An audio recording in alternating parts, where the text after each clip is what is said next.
Hello, and welcome to Soft Human Voice. This is a podcast dedicated to helping you to remember your source divine connection. You are not alone. You are loved. You are wise. You're intuitive, and you have way more co-creative power than you think. And so we're going to remember this together today. I'm Jessica Shepard. I'm an astrologer, an intuitive guide, and author of 5 books and counting. Including my first book, a Love Alchemist Notebook, Magical Secrets for Drawing Your True Love into Your Life. So I host this podcast, Soft Human Voice. I write on Substack. It's a companion newsletter called Soft Human Words. And I also do Qigong, Soft Human Movement. So I've got a whole suite of soft offerings, and you can learn more about me and my work at jessicashepard.substack.com. But I am very excited to talk to my guest today, which is Randy Spelling. I'm going to introduce him first by reading his bio, and then you can say hello, Randy. Randy is a life coach, an author, and speaker, and is the head of Randy Spelling Coaching. Growing up in one of Hollywood's most famous families, he witnessed firsthand that money and fame do not create freedom or happiness, but our daily choices do. Using his natural intuitive abilities and 17 years of coaching experience, he helps people to see the choices they didn't realize they had so they can transform themselves to create more freedom, success, presence, and happiness in their lives. Exclamation mark. I really loved how many exclamation marks you actually used in your bio, Randy. I'm a big fan of exclamation marks. I have an exclamation mark addiction. Okay. It's bad. And I'm not going to apologize for it. Don't apologize for it. I think it communicates enthusiasm, excitement, and it's very energy generative for me to actually just be like, yes, somebody else does it. Yes. And I guess the new generation is all for this because if I don't put an emoji or some sort of exclamation, my daughters think I'm upset or mad. So, oh my gosh. Yeah. Yeah. It is a kind of era of learning how to communicate all over again, right? It is. Absolutely. Yeah. Well, I'm happy to be here. Thank you for having me. Thank you for agreeing to be here and to kind of be with our listeners today on a topic that is very close to my heart, which is sensitivity. And that's kind of what Randy and I decided we were going to explore today. And when we were talking before this podcast, Randy, you asked me a cool question, which was about the name of Soft Human Voice and Soft Human Words. Why soft? And I kind of went into this explanation about sensitivity, but I've been kind of meditating on that, or it's just been coming back to me, all the soft. And so what are we doing here with the soft? And I was thinking, well, when our nervous system goes into hypervigilance, we get hard. Our muscles tense, right? Or when we reach a edge in ourself, or an untruth, or a discomfort, if we're not softening, we tend to harden. We tend to hold a particular posture against discomfort. And I think because I've experienced a number of discomforts being a sensitive throughout my life, not only just like talking about energy sensitivity, but also like I've had chronic pain on and off for most of my life. And so softening has been huge for me, like creating that soft space, right? And embodying soft. And it kind of has turned into like so much of a thing for me, I realized after talking with you and you kind of bringing that word up for me. So I want to thank you for just kind of heightening my awareness around soft, because it really has I want my life to feel soft. It's really that's what it's about. Yeah. I'm glad that there was some curiosity around that word, because it's so much of what you do. I mean, even sharing your podcast, your books, your Substack, soft shows up in everything. And as you know, words are so powerful and intentional that we could probably talk for an hour about defining and redefining soft and hard and what it means and our relationship to it. So I think it's always fun when I would ask that in the context of this conversation, that anything we say, whether it's soft or whether it's the word sensitive, that we come to this with new eyes and new curiosity versus the association of sensitive. Because I know for me, and I know working with a ton of people who have also been told that they are sensitive, the association to that word isn't always a positive one. Right. And then you take any other word and you're like success. Ooh, what's my association to that? Or money or sex or anything. And it's so important to play around with what words mean and how we're meaning it today with who we are versus who we've been in the past. Absolutely. I mean, I'm such a word nerd, being an author, but you're reminding me that when I first started doing work on healing my relationship to my sensitivity, the word sensitive itself was a big trigger. Like, because it always was couched by overly or too, right? Or the cultural kind of jargon around it that is basically that, but not named. So I remember one of my teachers said, well, let's reframe this. You know, what sensitivity is being highly aware. So you're more aware of fields, you're more aware of energy, you're more aware of nuance, you're more aware of nervous system responses, you're more aware of all of it. So let's just call more. And that really like shifted that understanding for me so that I could start to move out of a position of shame or, you know, vulnerability around it.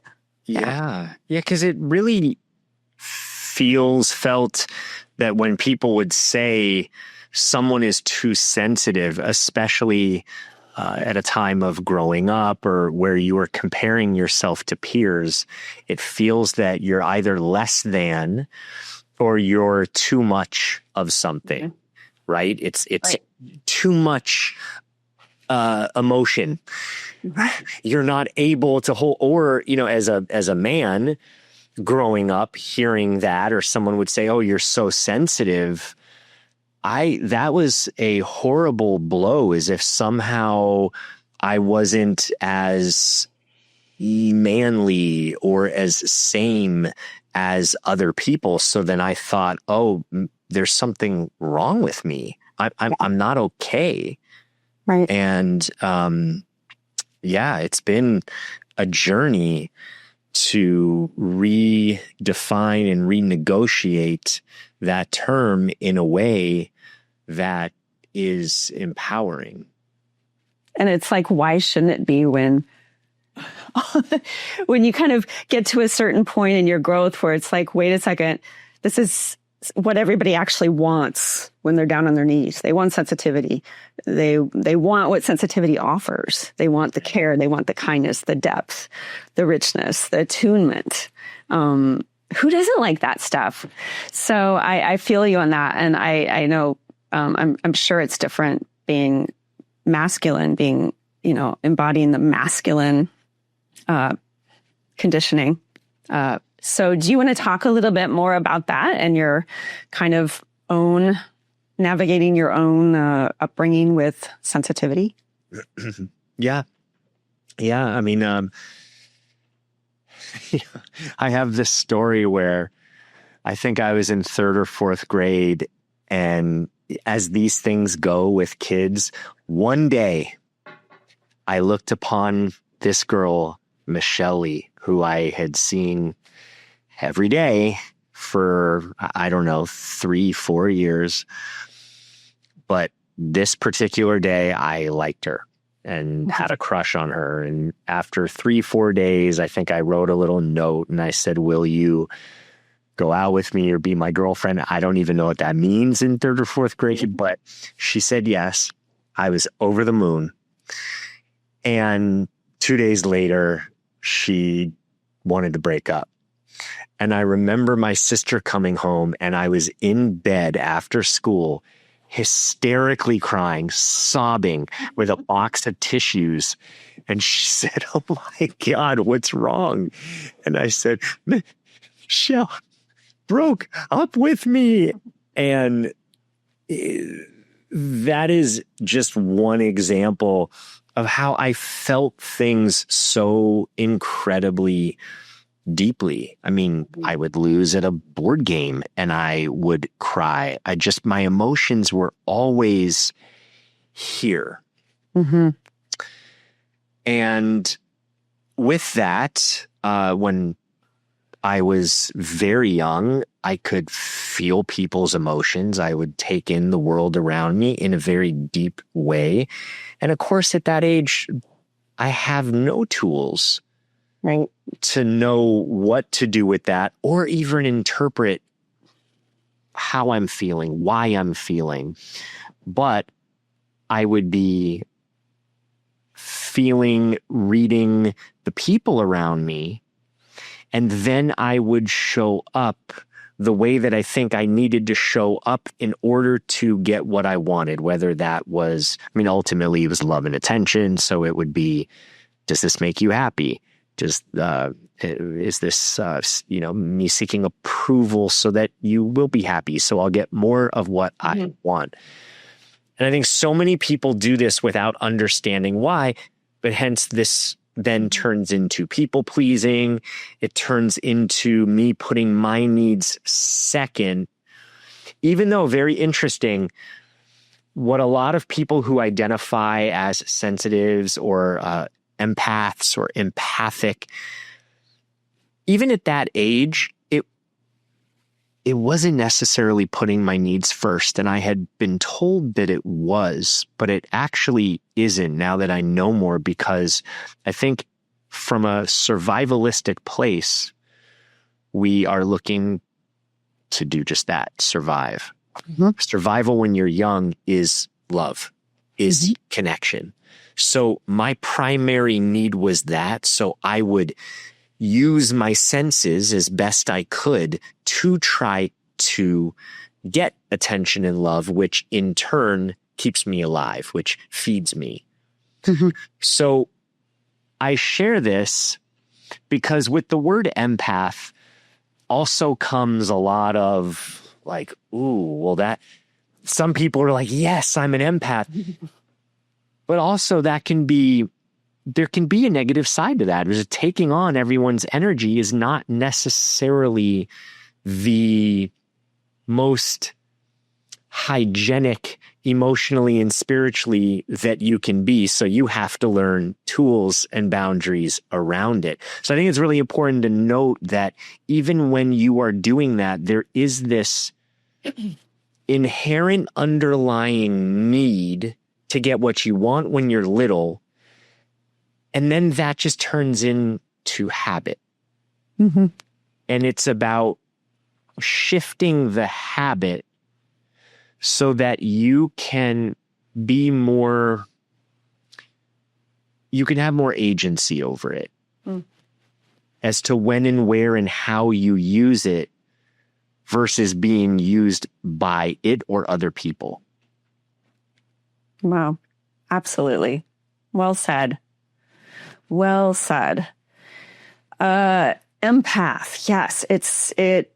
To me, it means something different than maybe how culture presents it. Being an empath means I'm going to have to really do some work to make sure that my energy field stays clear of whether projection, other people's stuff, or if I'm running an old pattern that was connected to childhood survival and conditioned response, because we do these things for a reason. People pleasing worked for a while. Yeah. Yeah. It kept us alive, right? I really resonate with the people pleasing that you're naming, because, that's what I learned as well. It's like, well, if I'm going to survive this environment, it's very unpeaceful. the way I experience my environment. And so I'm going to do everything I can to soothe, to relax, to make better, and that doesn't work when you're an adult. That doesn't work when you get older. It doesn't. And the beauty is that in relationship, whether it's with partners, friends, coworkers, children, you get to see your patterns very clearly and see, okay, what am I pulling through from the past that just isn't working for me anymore in the ways that I need to show up now? And we get to re-examine our patterns. Right. It's a privilege growing. It's a responsibility. Yeah, getting to grow out of our survival habits, and it's not something that everybody undertakes immediately, but sooner or later, many of us do. What do you feel like was a pivotal moment for you in your own growth as a person, as a healer, as the Randy we see today, where you saw that these habits weren't working for you anymore? You were able to have some capacity to start looking at new ways of being and maybe reframing some of the sensitivity? Yeah. So for me, my catalysts were, the hardest experiences in my life, my struggles, my pitfalls are the things that became the catalysts toward my change, that put me on the path to look at my patterns. And it took me a while to really fully get that, without judgment, without the bypassing of, okay, yes, my past has led me to here. Sounded great as concept, but to really feel it in my body to the point where I can smile and say, and laugh and say, wow, I went through some really dark stuff and some, almost life-ending moments various times in my life. And yet, walking through all of that turmoil and surviving those choppy seas is what gave me the stew and the ingredients to then look at what is not working in this recipe and how do I reformulate all of these ingredients to find what it is I really want to wind up with. So to be specific, I struggled with addiction. Really, I started drinking at about the age of 13. I would say addiction really started, though, at about 18, 19, slowly, and then really took hold at 21. And I went through a handful of years of my friends thinking that I was going to die. There were a couple times, one friend of mine who's pretty big and strong had to bust down my door because he thought I was dead and I was passed out in my apartment. I ended up getting 2 DUIs, having to enroll in courses and classes. And I was kind of a mess. I thought at times I could keep it together, but I just wasn't. And I was trying to deal with all of the pain that I had built up through my life. Being sensitive was part of that because, again, I felt everything so deeply. I took on everything, but I had no way of expressing that. I had no way to vocalize that. I didn't have the language yet in order to talk about it. I got into therapy, but at that point it was too late. It was sort of like trying to chase whatever the root was. And I just kept trying to fill this void that I had of not enoughness, of like numb my pain that I feel. And I would numb it for the night, but then I would wake up and I would be hungover. I'd feel terrible and my problems were all still there. Mm-hmm. And it got to a point where in 2006, my father passed away. It was public. And so I had to, grieve for the loss of my father. I was shooting a reality show at the time. I was in the entertainment business, and that was very exposing in the sense I had cameras on me. It wasn't scripted. So I had cameras on me pretty much 24 hours a day. It was so inauthentic to how I actually was. So I'm dealing with addiction. My father passes away. It's very public. And I say the wheels came off the bus. It was a train wreck and I was hurting. And so there was one night where I'd been up for about 2 days and it was 4 a.m. or so. Everyone had left my apartment. And it's so funny, Jessica, because I had an apartment and I had some crystals and I had plants and I had, Ganesh and a Buddha and like all these sort of masters and deities and crystals. And on the outside, you could see what I was into and how I was. Mm-hmm. On the inside, the outside environment didn't matter. The inside was withering and I just had enough. And I said, I don't know who can hear me. Dad, if you can hear, I called him Pops. So it was a Pops, God, guides, masters, spirits, my team. I don't want to live like this anymore. Wow. I went through 3 or 4 years deeply connected to my soul. I had some really deep, impactful, meditative experiences to connect with consciousness, sober. So I knew what true connection felt like. And I knew that this was the epitome of disconnection. So I said, I want to live like that. I feel that I'm here to make a difference, to make an impact, to help people. I don't know what that is. I don't know how to do it.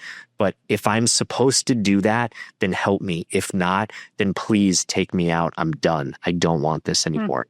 And that set a snowball reaction into effect. And 2 weeks later, I checked into a rehab of my choosing. I did some research. I picked a place in Utah. I went and I was pretty committed. And I got out, flailed a little bit for a few months, and then stayed sober and never really looked back. Wow. What a journey. Thank you for sharing that. And these moments where we're brought to our knees, it's like, you're like, I know what it feels like, who I want to be and the type of energy I want to be in, but I'm not in it. I'm not in it on the inside. That's a blessing that you actually knew that beforehand, that you knew that place existed for you, right? Like that there is a clearer, more connected way of being, probably helped you identify how disconnected you were. It saved my life for sure. I wrote a book in 2014 called Unlimiting You, Step Out of Your Past and Into Your Purpose. And I share this, that addiction to me is disconnection. Yeah. So many things, fear, disconnection. Because if we were really truly connected and knew that we were connected, you can't have two sides of the same coin.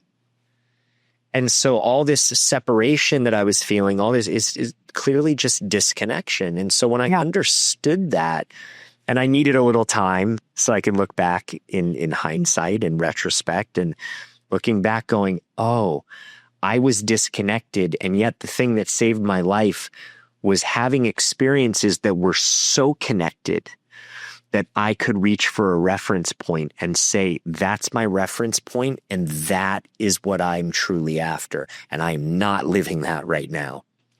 And it often strikes me that it only takes Like, okay, so you knew that feeling of connection. You identified it with a period of time. Sometimes some of us, and speaking from my own experience, I've identified that, I only have a thimbleful of that connection. I only have an understanding or feeling experience. It only feels like a thimble to me right now. It doesn't have to be big. It doesn't have to be 4 years. It can be a thimble. It can be a thimble full of connection.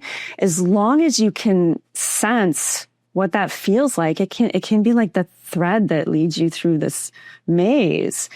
It doesn't have to be the big, massive aha moment, even though your experience clearly has that catalytic and big. But I mean, I think on that kind of inward level, I'm just really picking up on like that contrast between disconnection and connection and how much of a beacon that can be for anybody. Yes. And just to be very honest, I think it's hard sometimes, right? As people who are in any sort of helping, healing profession, you at least have some experience of moving through things, right? When you're in it, it wasn't, oh, this is so easy and I feel connected. It was fog all around me. And many times, I mean, even now, if I'm struggling with something, a decision that I have to make, or, oh gosh, there's 2 paths here and I'm struggling with which way to go, it still is painful dealing with uncertainty. It still can be hard and uncomfortable not knowing how to navigate something or which way is right. And sometimes, like you said, it just takes connecting inward, going inward, and finding a word, a color, a symbol, anything, an image, something that leads you to feel some form of connection. And we don't always get the answers. I wish. But when I go in and I have a heart to heart with spirit or someone, I'm like, okay, what do I do here? I don't always get a long drawn out, here are the 8 steps that you need to do, Randy, to move forward. If you do, I'm going to sign up for your client work tomorrow. When I'm working with someone, those come. Oh, okay. But with me, yeah, I have to do various exercises. I might have to draw for 2 minutes, like automatic drawing, and and then I'll look, and funny enough, an answer will be there, or I'll go into meditation, or I'll sit. And that's what I mean. It's not this big, grandiose, all of a sudden I'm so connected and I feel my right answer. It's still uncomfortable. But when I can move over into connection and let go of anxiety or let go of fear, there is a subtle, soft, or maybe sometimes not so soft way forward that emerges. I notice that there's space. What happens for me is it's just, I mean, sometimes it's soft, sometimes it's got a different texture, but it's kind of like moreness. There's more of you there. And I'm loving what you're saying. It kind of, I'm thinking of like dispelling the myth of the healer, or dispelling. How funny your name's spelling. I never thought of dis-spelling, but I like it. Interesting. Yeah, okay. Like dispelling the Randy spellingness of how we can, as healers, or have that projected onto us. This must not ever feel uncomfortable for you. This must be natural, innate, easy for you because you're just, spouting all this wisdom and you are clearly so connected. And I mean, for my experience, I feel discomfort every day. I'm a human being. And the opportunity and the invitation, I should say, within that discomfort is to always connect more deeply. Whether that is through, like you said, drawing or inner listening, or, I do Qigong, I regulate my nervous system, I do grounding practices, I do art as well, automatic writing. There's so many different ways, but I'm naming this a little bit more because this theme has came up in one of my last calls, my last podcast. There seems to be maybe something in the air around more permission to just connect in all these different ways as humans. Yeah. Yes. Yeah. Yeah. Are you noticing that? Two things in what you said. Number one, old paradigm is the guru expert paradigm. And I think, whether it's the coaching industry or everything exploded to where everyone was trying to position themselves as expert. And I don't even want to necessarily hear the word expert. I want to know that you know what it's like to go through what I'm struggling with. And if I can connect with you knowing what it's like to struggle with my same struggles, then I have a little bit more buy-in. I have understanding. And I think it is a slippery slope when people put other people on a pedestal and say, oh, they know everything. They have it all figured out. Everything is so easy for them, because when you do that, the human mind compares right away. And the immediate comparison is, I'm not there. I'm not there yet. I'm not enough of, I'm less than. And that's what we want to do away with as much as possible. So that's why I share things that, and I'm sure you do too, that humanizes this spiritual experience, because the more you can humanize it, the more people have permission to go, oh, he struggles too, or, oh, it's not as easy for him. Okay, so maybe I'm not so far behind or so far off.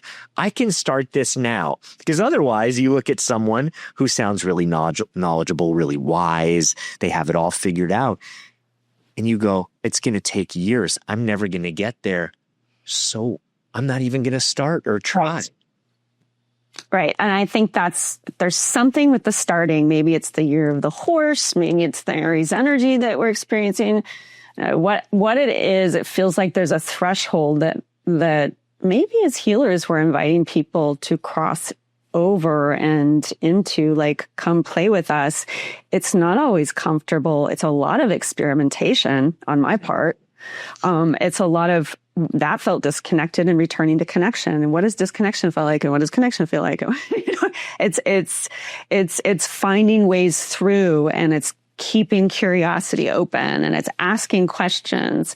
But it's definitely like, going through that first door of like, whoa, what would it be like to try Qigong? What would it be like to meditate? What would it be like to do a class with Randy? What would that be like? It's those first steps. I'm feeling into a little bit more than normal. And also just like the influencer thing that we all love so much. It's kind of painful see these kind of new generation of healers without being, I don't want to judge or shame anybody. I just want to say that when you show us this perfect image all the time and then tell us that you're opening the, all your secrets to how you make $1 million and the love of your life and stuff. Yeah. Right? Like, I got my soulmate and I'm going to show, but then you're presenting this perfect image too. And then you're sharing your wisdom. It's just, it's not, like you said, the human mind will compare. It'll say you're over here and I'm over here. And I don't think it's a matter of intelligence. I think it's a human thing and even I get caught up in doing that. Right. And so yes. I've been registering just like, instead of seeing that as like, this person is saying, da da da da. And then I often have the thought, I wonder if I'd like them if they were like sitting in front of me. Right. Right. Yeah. It's very different, talking with someone online or doing a podcast with someone or having an interview and then sitting with them for lunch. Yeah. Right. And sitting and just going back and forth. I want to highlight something that you said though, because I think it's really important. And I want to sort of like carry this this line through. Curiosity. What if I tried Qigong? What would it be like to? What would it be like to be more like so-and-so?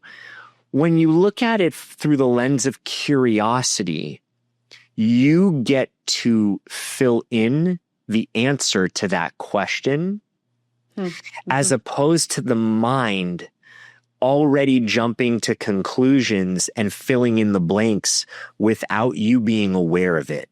And I think that's what happens through social media and this snap, millisecond comparison is the scrolling, the listening to the message.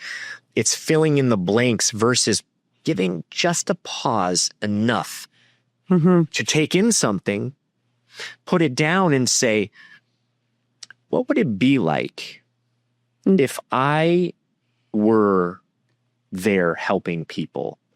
What is it that I would do? What subject would I like to share? Then when you get that answer, you might go, so what would I need to do in order to start? That line of questioning with curiosity brings awareness. And it's totally different than comparing and then filing away that conclusion that the mind has already made, because the conclusion that typically comes up is going to be an old answer that comes from what all is already there, that's wrote in the critical part of your mind. Absolutely. Thank you for jumping on that and going a little more deeply into that idea of these kind of, subconscious, really, snap statements that happen so quickly nowadays, especially because we're taking in so much, right? That pause, like, I love that word. Just taking that critical pause, what if I just paused and, as I'm noticing what I'm feeling, I just paused and asked myself a question, right? I think that there needs to be like that space to even ask the question, because things are happening so rapid, like the neurons and the conditioning and the everything, and the digital is yeah. It is, Jessica. And anyone listening to this who identifies as being sensitive, being intuitive, feeling energy, feeling emotion,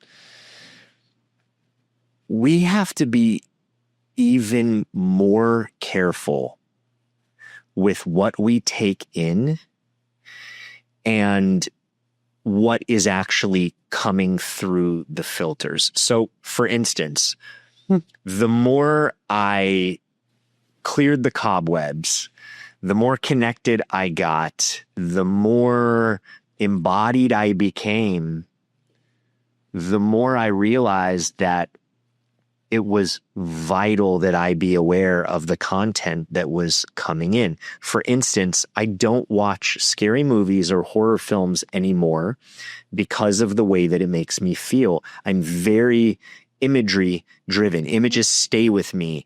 Songs stay with me. Moods stay with me. So when I am watching something like that and pick up on that, that stays with me for 3 days. So I have to be very mindful. This might not be everyone's story, but I have to be very mindful. How do I feel after sitting down for 2 hours watching this piece of content? Or with food, I just ate this huge bowl of pasta. How do I feel right now? If you feel great, amazing. I was going to say, if you just ate a huge bowl of pasta, like I was thinking you were actually saying that. I thought, oh my God, you're doing really wonderful. Oh, no. No, I would be KO'd in the corner. Okay. No, but again, this is knowing myself.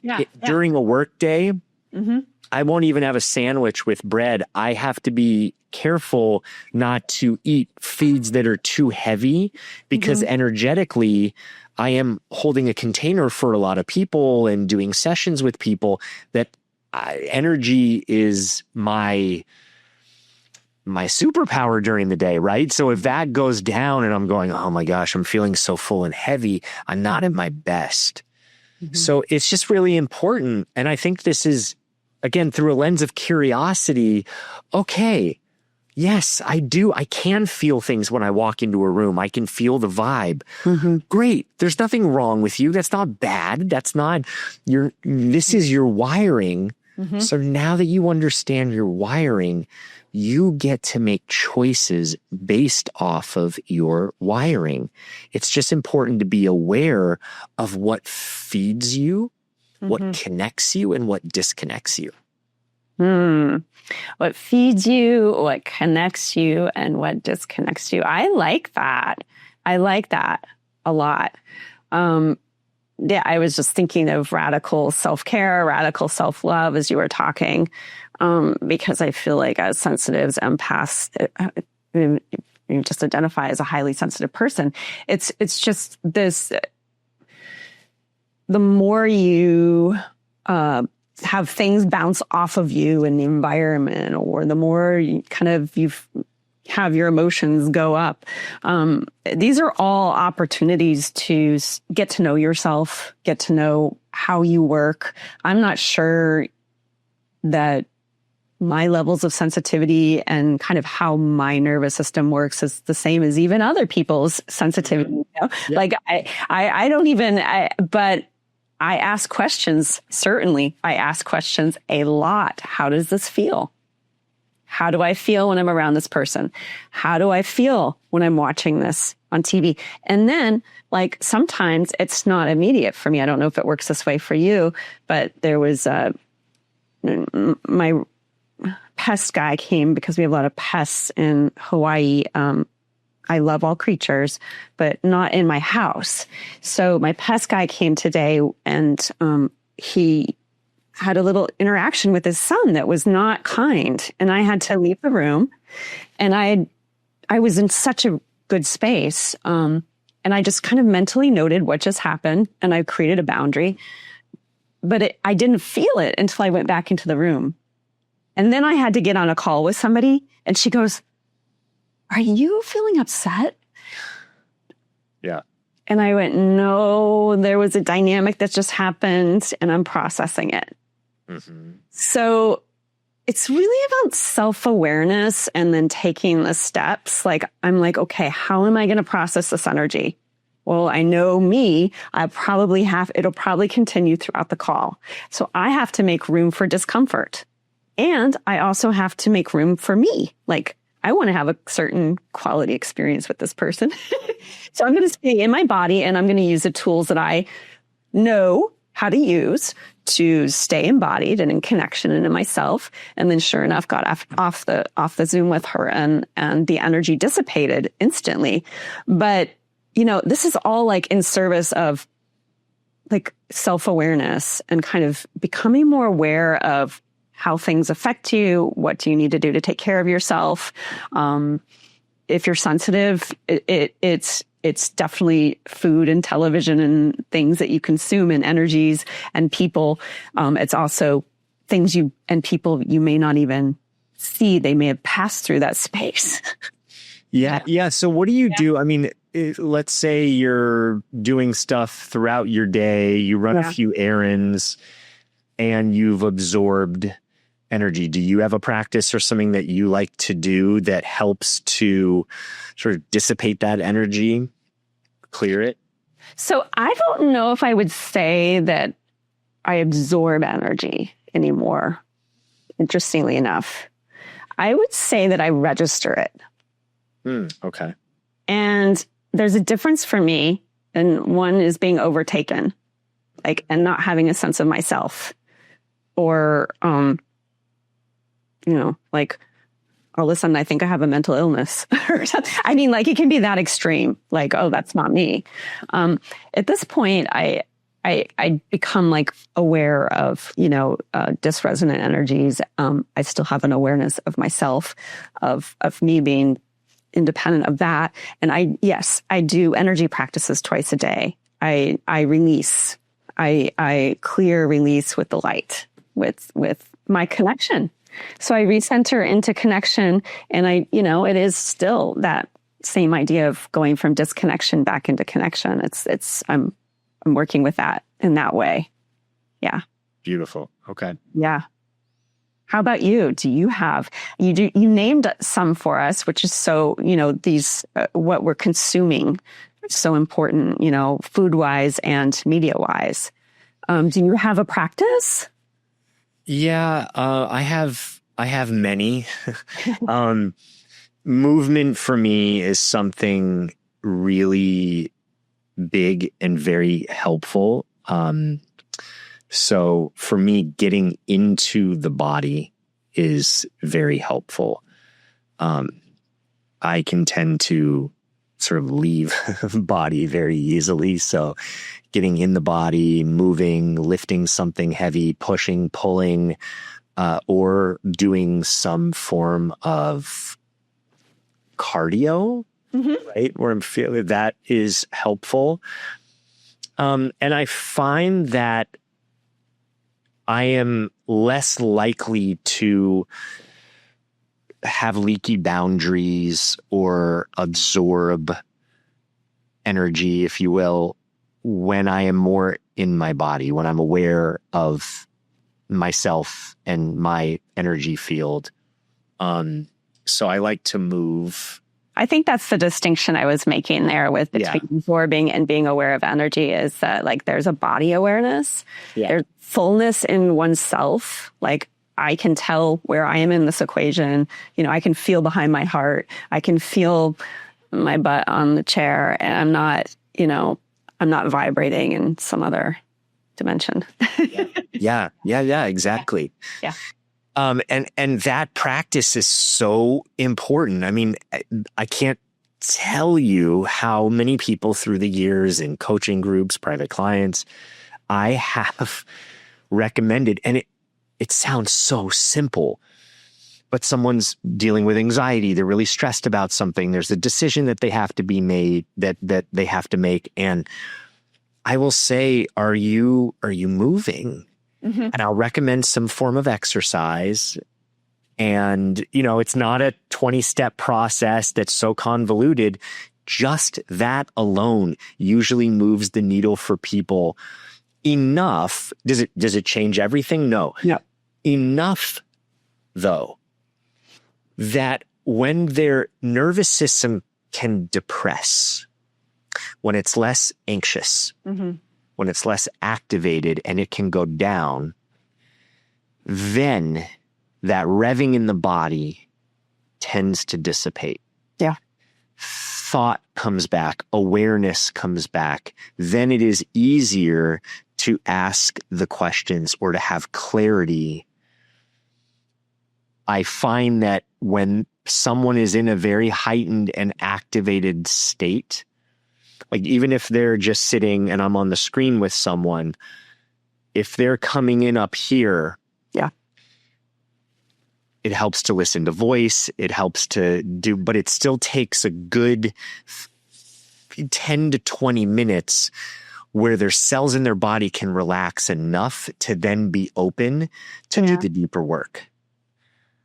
That makes a lot of sense. Yeah. So that's sort of a practice for me that I have found is a must. It's a must for me to exercise in some capacity because I am an energetic person. And if there's too much energy running through my body, I tend to lose my space a little bit more than sit in the seat of my soul. Absolutely. I mean, it's all energy, right? And so we're talking about moving energy when you're talking about exercise, and I'm talking about moving energy when I talk about doing energy clearing. I'm literally, if I may start with visualizing, or typically don't. I'm a really sensation oriented person, so I'll typically focus on a sensation and then just draw it down my body into the ground, and I'll keep doing that. That's moving energy. So if we live in an energy world and we're constantly being, bombarded with energy, because that's the way the world is, and people make energy with their emotions, and planets make energy, and it's all happening, and beautiful trees make really good energy that we want more of.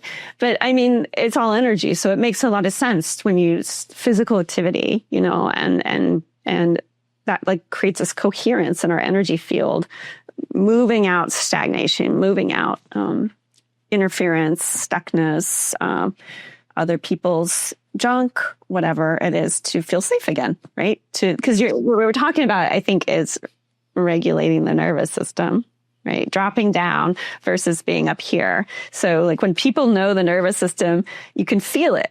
You can feel that, like, even I'm going like this, I can feel it in my body. When my awareness is lower and deeper, I have more resource. Right. Exactly. Yeah. Yes. Yeah. Love it. What a rich conversation this has been. And I know. It's been fun. It's just been so delightful. You're the first person I've gotten to talk to about sensitivity who's wanted to go there on the podcast. Yeah. You were I was like, whoa, what a cool surprise. So thank you for showing up in this way and just helping us all. I mean, we're all sensitive, whether we realize it or not. And what we're talking about here, some of us may have a more heightened awareness, right? But whether you are aware or not, things are happening. And oftentimes, you know, people distract with technology or addictions from the field that's constantly influencing us. And so we have to, if we want to be healthy, if we want to be present and in our calling, especially those of us with a sensitive awareness, but I think all of us can benefit from these type of practices and kind of awareness of how things affect us, right? Absolutely. You lose nothing from connecting more deeply to yourself. You lose nothing from knowing yourself more. And I'd venture to say that if you don't lose, then you're going to gain and your life becomes more enriched. I just had a conversation with someone the other day, and he went on a trip to Mexico. Didn't want to go, very stressed out, lots of stuff happening at work, but he went. And I said, you're going to have a great time. Might take a day or two to decompress, but you're going to have a great time. Came back, great time. But there was something that he mentioned to me that really stuck out to me that, if you don't mind, I'd love to share. He said, I'm missing spirituality. And that's all he needed to say. And I knew exactly what happened. And I proceeded to say, did something like this happen? And I shared, you can be at a nice hotel. You could have all the food. It was all inclusive. And they were, you know, the service was amazing. And you're seeing the blue water and the waves lapping on the shore and the crystal white sand, and picture perfect, what dreams are made of. And yet, where do you go from there? You can say, well, okay, this is a nice resort. Next time I want to go to a nicer resort. How could the service be any better? Or, well, we're going to take a longer vacation, or, you know, I want to do more of this. But there's only so much more externally that you can do till you get to a point that you realize the depth and the richness that one is really searching for. Most people, right? I can't say everyone. Is an inner experience. Mm-hmm. It's something where you feel connected. All of what you see is a bonus, but you could be walking on the street and you look to your left and you see the humanness in someone and you feel that same connection internally. You don't necessarily need all of the best of the best or the most beautiful. What that highlights when you do see all of that is if you're still stressed or you're still searching for, but I want more. That's the indicator. It's in here. And so I think the best type of vacation is a staycation, is finding in here what we so want to see outwardly. I'm such a word nerd. I love that. Okay. Vacation, staycation. I used to think, why do they call it vacating? Yeah. How awful. Like, why do we need to vacate anything? Staycation. Yeah. So, what a great reminder that person was. Right. That you can be on top of it, have everything outward, wherever that, I'm imagining this, I forget what you said, but like some great tropical situation, even like what I have here. And yet my experience is in here. How do I feel? I'm looking for, at this point in my life, only how I feel, and how, if I want to dial anything up, I want to dial up my connection. And so, strategies, techniques, tools, practices, ways of being in the world, ways of holding that, ways of, I think there are moments where we have experiences like your friend or client had, where it's like, is that all there is? What's this really about for me? Yeah. And we hear it all the time, right? Dream job, you get the dream job, dream amount of money, you get the dream amount of money, the new car that I've dreamt of since I was little, and you get that car. It's always going to be something that moves. And yes, all those things are great. I'm not saying that it's not, fun, empowering, exhilarating to have nice things or, experience a nice vacation, but it's still devoid of a deep connection. You can have all the things and still not be connected and feel that something's missing. And that deeper connection, it is something we can talk about how to get there, but we can only experience inside of ourselves. Yes. So it's going to be unique how you get there. But I think the experience is universal because we're all made of the same stuff. But that is, again, why we engage curiosity and ask the question about, what would this feel like? What if I'm not happy, or if I'm at this place for more, and I'm like this hungry ghost, what is it that I really want to feel? Exactly. Yeah. Contentment? Okay, well, that's not happening with more. So I keep looking at my hibiscus as you're talking about this, like just kind of basking in the nature. Beauty of the hibiscus. Yeah. Just this just nature has that vibration of connection. Nature. Simple. About my practices.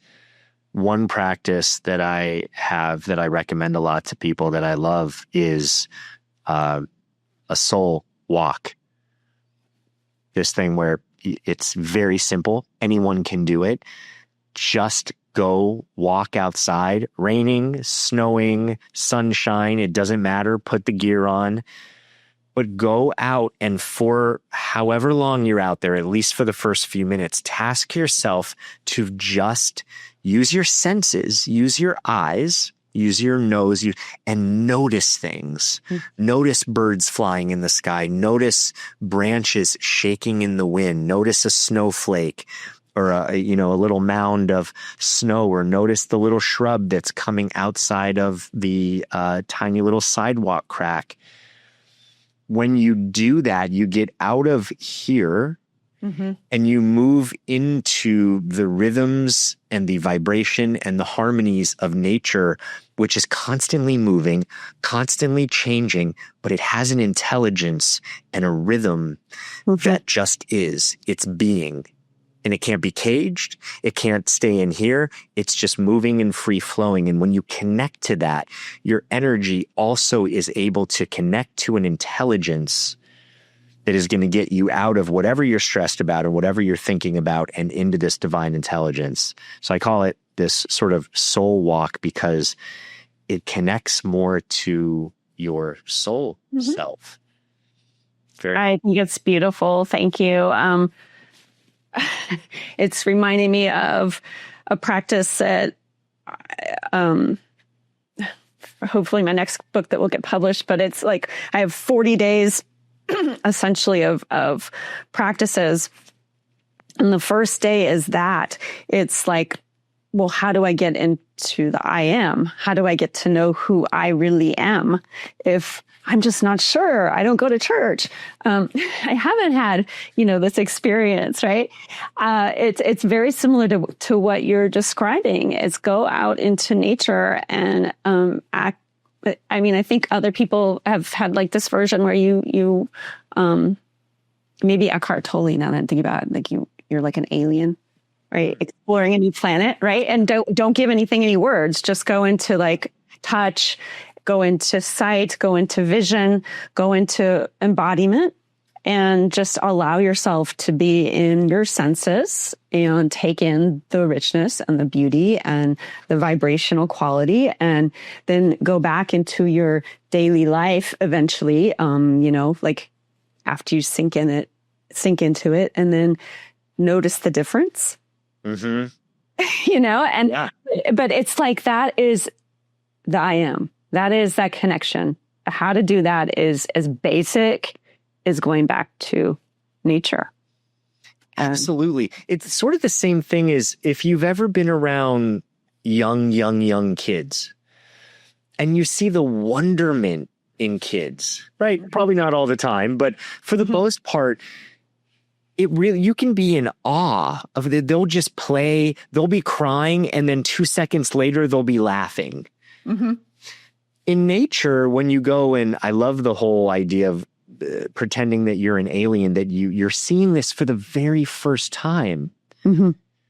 Because look at relationships, the honeymoon phase. You're seeing someone for the very first time. You have no expectation. There's curiosity.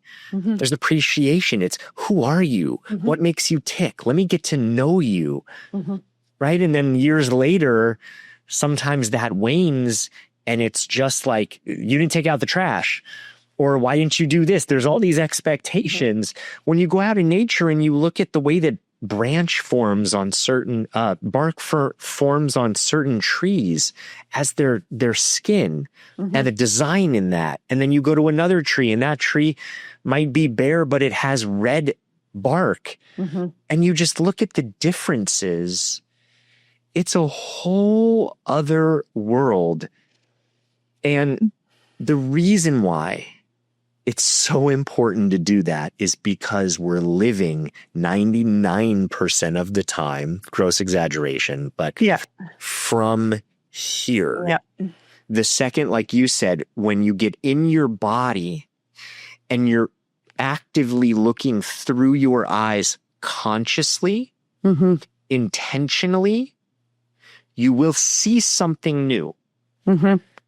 If you're in here, you're perceiving a pinball machine and you're stuck in the machine bouncing around with all of the same activators and triggers and lights flashing.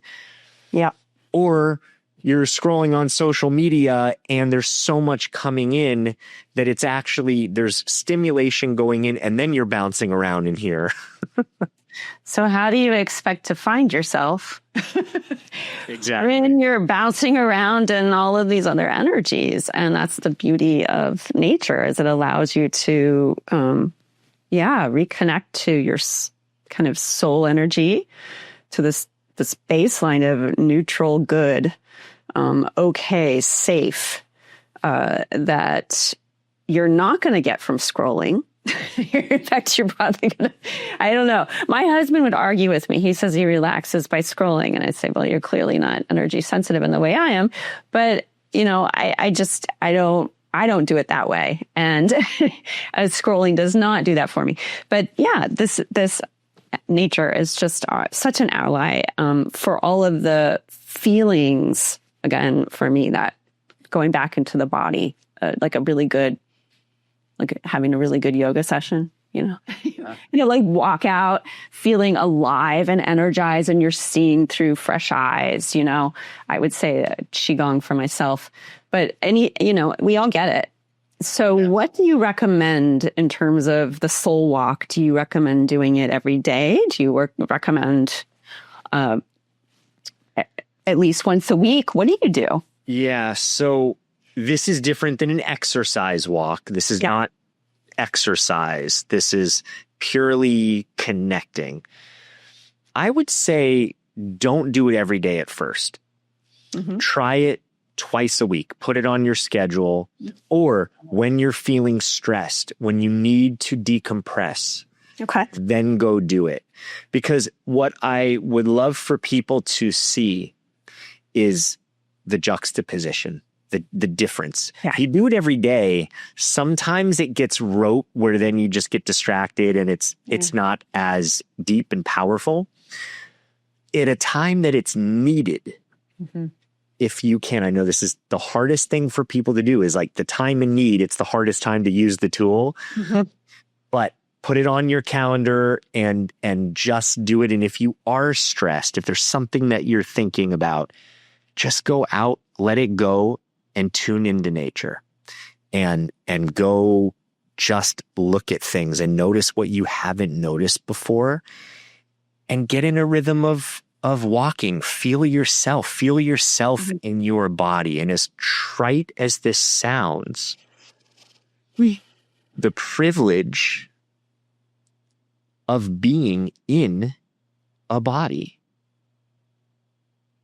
the privilege of being energy that has slowed down enough to have a physical, dense body that you can hold someone with, you can drink, you can taste, you can eat, you can use your senses to experience the world in a way that energy can't. So while we're here, as much as everyone's fighting, like, I'm not coming back here, this is crazy. Just like you would make a choice to walk outside to do this soul walk, perhaps you made the choice to come in as energy into this body to experience all the things that you are able to experience. And maybe that gives some perspective and insight.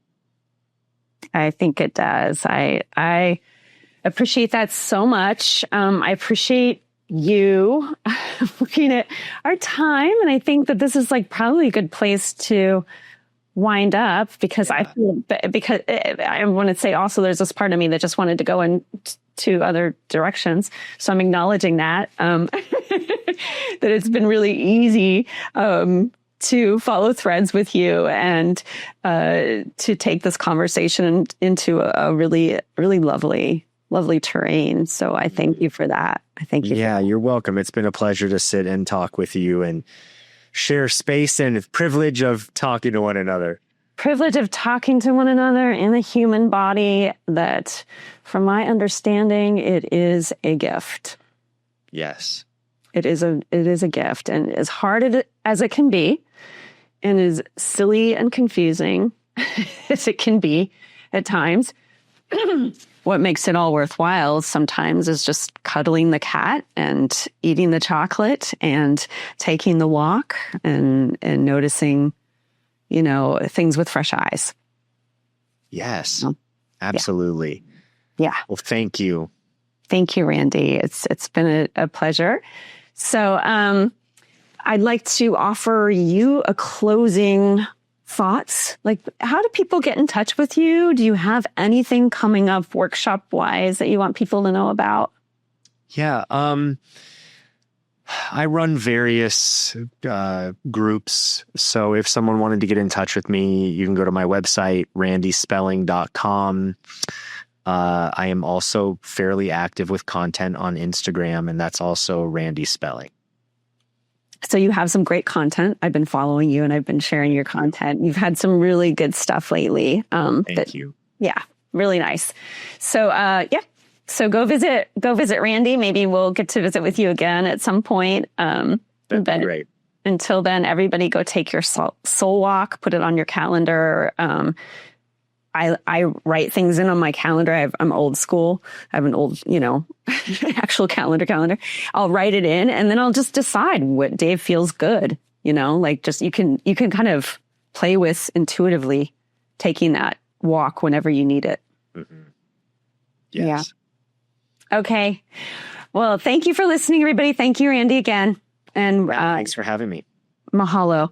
Mahalo. Mahalo.